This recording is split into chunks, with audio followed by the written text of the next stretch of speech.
青蛙國王。在一個平靜的大池塘裏，住着一群快樂的青蛙。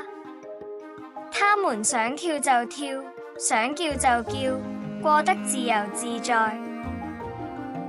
但是有些青蛙覺得這種生活太無聊了。他們說，我們需要一個強大的國王來統治我們。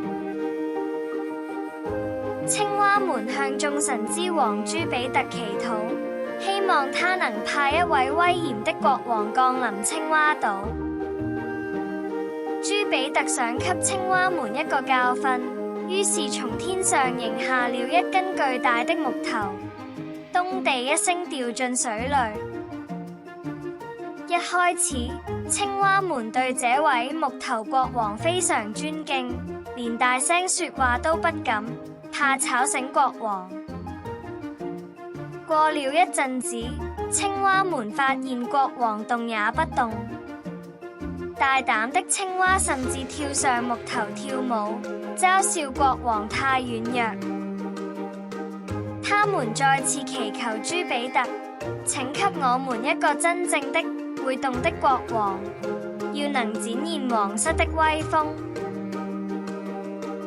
朱比特這次派來了一隻長腿的鶴。鶴國王一來到池塘，就開始大步邁開，展現氣派。沒想到，鶴國王並不是來保護他們的，他張開長長的嘴巴，一隻接一隻地把青蛙吞進肚子裡。青蛙們悲傷地哭泣，請求朱比特把這隻殘暴的國王帶走。他們後悔極了。